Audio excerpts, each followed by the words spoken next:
Now, were you guys aware of the, absolute scenes behind you? It was carnage. I mean, we're talking four wide coming through Blanchimont. Could you even see that back from the mirror? Like, you were in the car. Could you see anything? I kept looking up at the screen, and I spent quite a while in that race just watching it. It was a bit messy. Obviously, you've got a lot of straights on Spa, so you've got plenty of time to have a look. It's kind of interesting because I could see you every now and then. The camera would come down to you, and you just like, yeah, I'm pretty calm. And meanwhile, absolute mayhem going on behind. I mean, so second win for you. Are we gonna come back for a third? Do you reckon? Yeah, make it a hat trick. And can I just say, get in there, Lewis. Fantastic drive, mate. Well, there you go. That's our winners. Congratulations, guys. Another win for Super GT and the first win for Lewis Bentley. It's not every day that something like that happens, and I'm sat here over a year later from that clip you just saw, and I think it's a good time to look back on Gran Turismo Sport and look at how I randomly stumbled into getting flown around the world because of it. As you guys are probably aware, Gran Turismo 7 has been announced and GT Sport support has basically stopped. There's not been any major updates for months, so right now really feels like the end of a chapter. So I want to go on a bit of a nostalgia trip myself. Let's cover the release of GT Sport and how I accidentally got into the Gran Turismo esports scene. Now, my relationship with Gran Turismo isn't exactly what you'd expect. In fact, I was never a massive Gran Turismo fan. I played some of the previous games in the GT franchise when I was younger, but I never thought massively highly of them. That's largely due to the series mainly being propped up by repetitive races against brain-dead AI, and a driving model that my younger self just didn't find very interesting. I found arcade games more exciting and faster, and I became an arcade racing game fan at my core. It wasn't until 2017 where I found the idea of a racing sim remotely appealing. My younger self thought that was boring. There was no appeal to me driving around an enclosed racetrack when other games let me drive around an open world with friends. However, I bought my first wheel before GT Sport's launch after watching some YouTube videos about sim racing. This was 2017, so if I recall correctly, it would have been Jimmy Broadbent and Empty Box. It was a Logitech G29 I grabbed, played a little bit of Assetto Corsa and iRacing. To cut that story very short, I was terrible at both, crashed constantly, ultimately got bored and said, nope, this isn't for me. I put it back in its box and forgot about it for a few months. The beta for Gran Turismo Sport comes around later that year. I mess around with it for a few days, have fun playing the small amount of content available in the sport mode. I've always enjoyed online racing, so this was pretty much built for me. I ultimately decide I'm going to buy this on day one.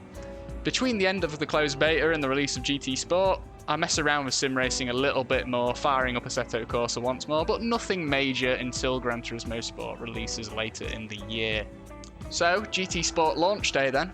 I jump in and beat the game's small single player campaign within a few days. I really enjoyed it, and driving on the G29 wheel was starting to click with me. I think this was the point where I finally had enough seat time with the wheel across different games I'd played to start getting confident with it. Not only that, but Gran Turismo's lower entry level versus other sims felt more inviting. For the first time ever, I felt like I was driving well with a wheel. As someone who had played a lot of arcade racing games on a controller, I was ultimately getting bored of that, and this felt new and exciting and fresh. So remember when I said that these races would stick around for 4 days back then? I was running it a lot for the first 2 to 3 days that it was up. Really starting to build up that muscle memory and confidence on the combo. I hit a really nice feeling lap, it was all strung together. Went to check the leaderboard, and sure enough, it was in the top 10 times in the region. I was super pleased with that. That was my first major milestone. A few weeks later, the first test season of the FIA Gran Turismo Championships would arrive in the game. These test seasons would begin in November, and the devs were promising a full season starting in April of the following year. Nobody was quite sure what to expect from this full season, so most players just treated these championships as casual races at the time, myself included. I remember playing a little bit of the first test season, but I had a lot of university work at the time, and I actually ended up taking a leave from GT Sport very, very shortly after this championship started. And I didn't think anything of that because they were just fun races.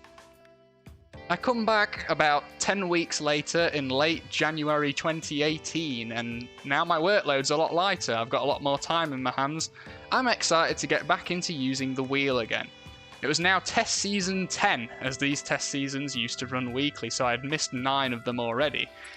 I didn't get to enter this one, as it was nearly over, so I just waited for test season 11 to start, so I could get a fresh start, even playing field with everyone else.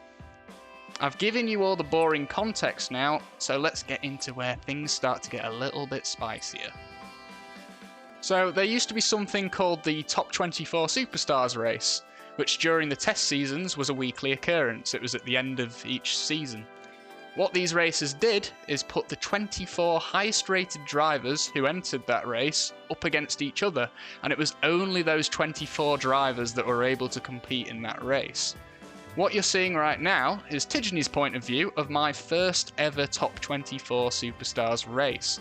You can see me just ahead there as my old username McLaren6, and Tidge summarises quite well in this old video what it took to get into these races. The standard to get into this lobby now is ultra high. You've got to have a super clean SR rating and a very high DR rating. So do keep that in mind when you're racing in the other races, that if you are going into dirty daily sport mode races, perhaps you want to avoid those because you need the highest rating possible to get into these races. I'll have a link to Tidgney's YouTube channel in the description. If you're an avid Gran Turismo follower, he's the guy you want to watch. Fantastic YouTuber. So it was this race right here that would hook me. This was my first experience with ultra clean online racing.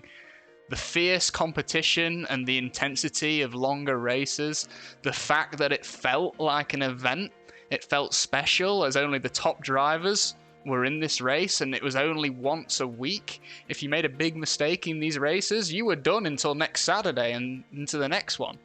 I can't put into words the experience you got from these races. If you love racing, it was perfect. Everything was there. And you need to bear in mind that there was no expectation or promise of a prize here. This was just 24 guys that love racing. Racing for the love of racing. That's why it was clean. People would always apologize if they hit you. Dive bombs were very low. No silly open lobby shenanigans that you might expect from typical online racing. Nobody back then knew what the FIA GT Championships were going to turn into. Obviously, if you've seen it more recently, you know about these massive live events, but back then, there wasn't any expectation or promise that any of that would ever exist. So the guys you were playing with back in early 2018 were all just playing it because they loved online racing. If you compare that to today, there's been a lot more people doing it and gunning to get to live events specifically. And for the status of how GT's now a more established racing esport. So the goalposts have shifted a bit over the last 2 years. That race that I was showing you just a moment ago, I went on to snag P3. And a few days after, I saw myself congratulated in the GT Sport newsfeed. This felt amazing, and this is where I first truly got that vibe of, okay, we might have something here. Every week for the next few months, you'd get the same regulars showing up to these races, with some new faces frequently popping up as well. But it built this sense of community as all these drivers got to know each other. The few bad apples that did occasionally show up in these races would get identified, and they were pretty much shunned by the community pretty quickly. I'd be speaking with other drivers in group chats, and I'd know exactly who the troublemakers were, as everyone would be like, yeah, this guy dive bombs all the time, or that guy always gets salty in the post-race chat. You'd quickly get an idea of which drivers to, avoid. After a few weeks of doing these races, I took it upon myself to message a bunch of the top British drivers that I frequently see racing, and one night we all got together and did a few lobby races, and they were awesome. Got some footage on screen here. This is peak racing. All of this went so well and everyone had fun, and we made this a pretty regular thing. I'd then go on to meet a lot of these guys in person at live events, which we'll get to in a moment. The test seasons would go on for about another 4 months past January. I was there every week because the racing was so good I couldn't miss it. Simple as that. I'd pick up good results along the way, but not consistently, as the competition was really fierce. You were racing against the best players in the game.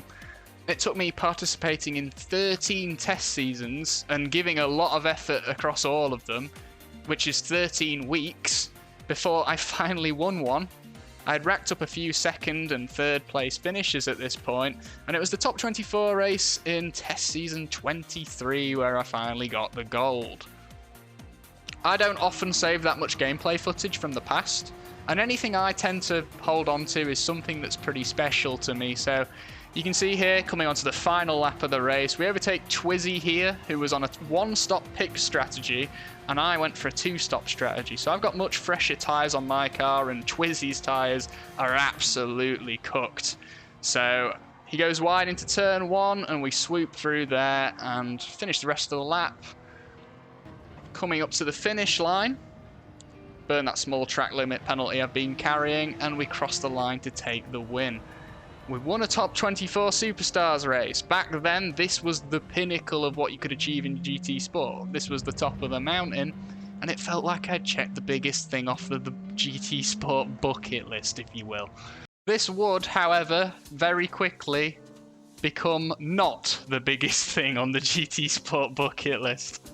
20th of April 2018.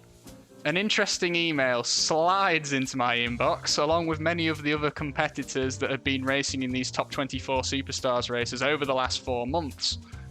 I'm not revealing all the details that are in the email, but take a look at this.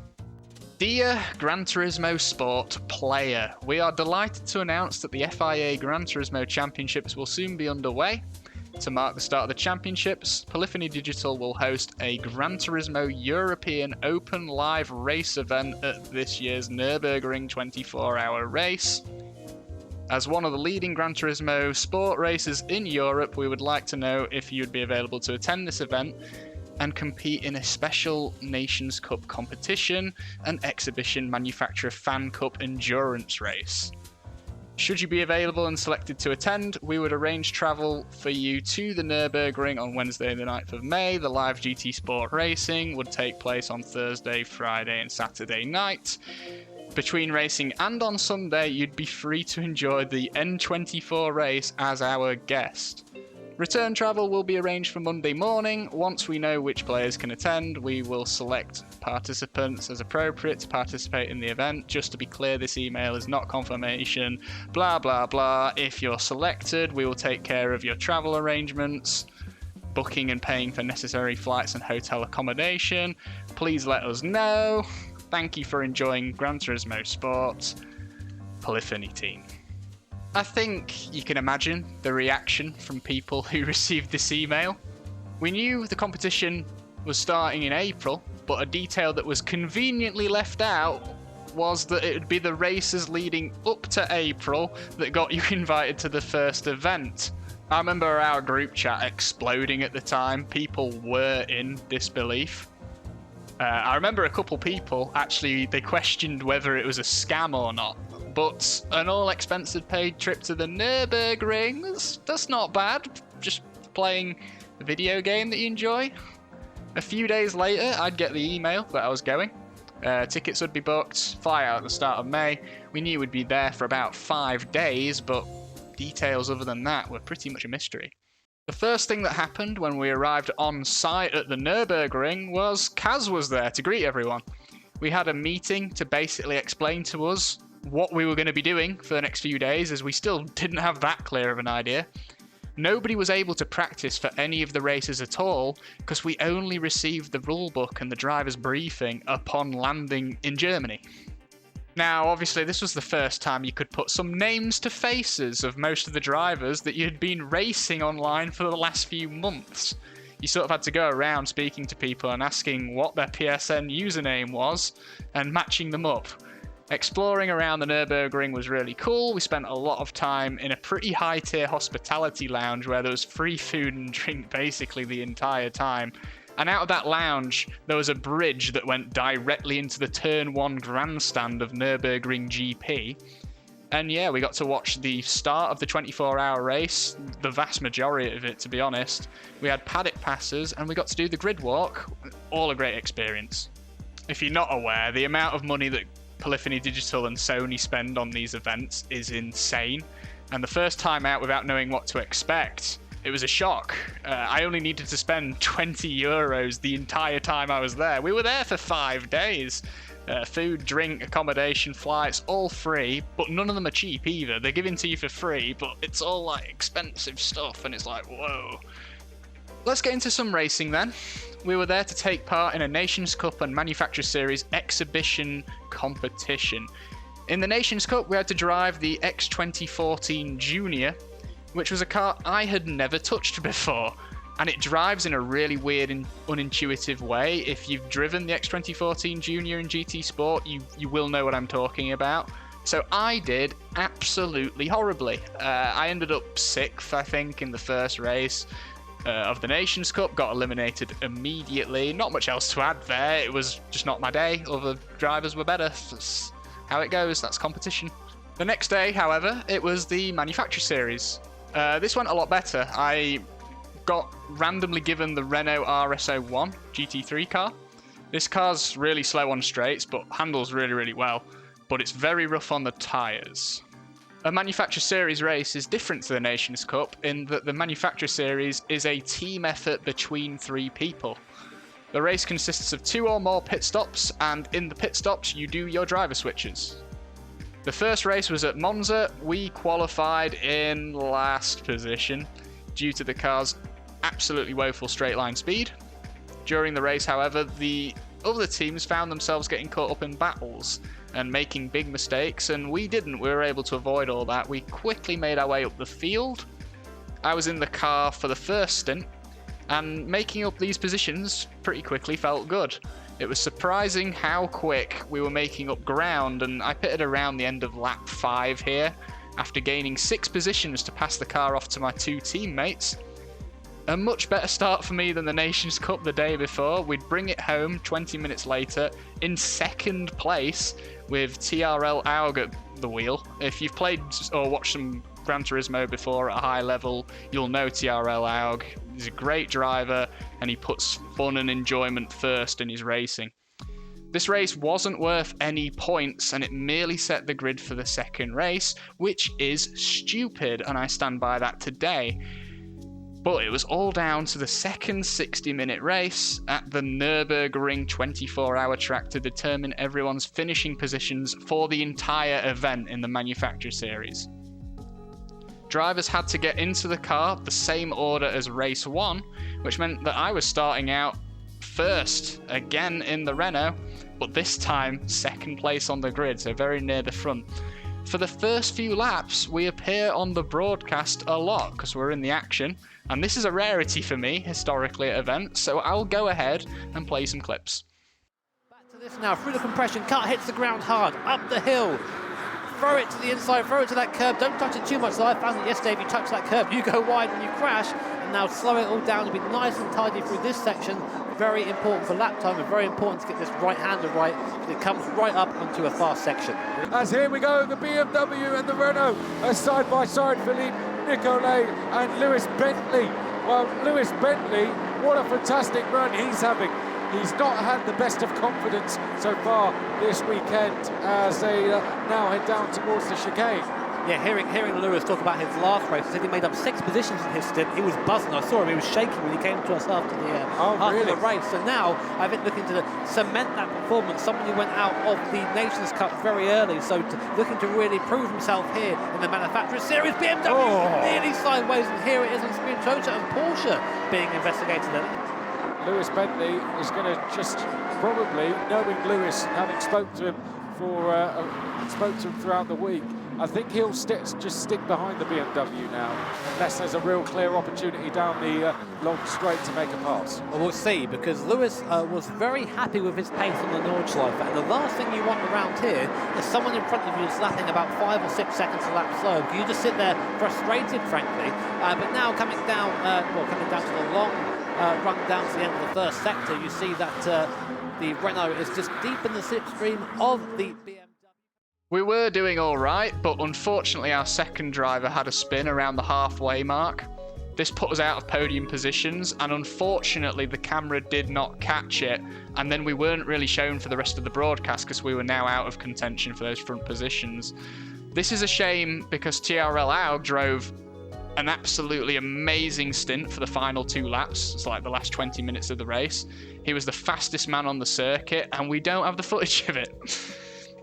We'd finish in 4th place, narrowly missing out on one of the trophies provided to the podium finishers, but we really enjoyed the racing all the same. I'd go on to spend the last 2 days of the trip relaxing and treating it as a bit of a holiday because I was already eliminated from the Nations Cup, so there's not really any other thrilling stories from that weekend for me. But that weekend still goes on to be one of my favourite memories. It wasn't just the fact that it was an amazing experience, it's the fact that it came out of nowhere, turning up completely unexpected in people's inboxes 3 weeks before the event, and that sort of surprise doesn't come often. Now in 2020, the Gran Turismo World Tours have become like a regularly scheduled thing, so you know exactly what the race format and what the general experience is going to be like, and back then we just had no clue what we were walking into. That made it a lot more exciting in my eyes. Some of you guys know that I went to 3 more Gran Turismo World Tours after this one, and maybe we'll talk about some of those some other time, but this video is already too long. So we're coming towards the end now, and this is normally where most videos of this size would have some sort of sponsored section, but I don't, because my channel's garbage. So instead, just a few final words from me. First off, thanks for watching this far. This is my first time doing this sort of thing, so it took me a little while to get this straightened out. Due to my inexperience, I don't know how it's going to turn out. I think my voiceover skills and editing aren't quite there yet. Obviously I've got a script here, as you probably noticed, but we'll work on it. The video clip from the very start of the video and the picture that's in the thumbnail with Jimmy and Super GT, that's from 2019. If you want to watch that whole thing, I'll leave a link in the description to Super GT's channel. That's where that clip is from. I didn't want to include more of it because I didn't just want to straight up yoink Super GT's content. But the link is down there. I feature heavily in that video, so go watch it if you're interested, and thanks to Super GT for giving me permission to use that. We'll do some more stuff like this going forward. This is my first proper YouTube video, but I want to do stuff that's less focused on me going forward. Obviously this video was very much my account of the first World Tour and the events leading up to it. But there's other things to cover, and I'm not that interesting, so we might as well. But yeah, if you enjoyed this, or if you found it interesting and you want more stuff like this in the future, other fun stuff within racing games, consider helping out with subscribe, sharing it around, do all that YouTube stuff. The algorithm's not going to do my channel any favours because I'm not even monetized, so anyone who can help out, I really, really, really appreciate that. You can find all my other links and social media stuff down below, but other than that, join me next time where I'm going to force a bunch of pro Gran Turismo drivers into TVR Griffiths on comfort tyres and then watch them all perish for my personal amusement. Take care, I'll catch you later.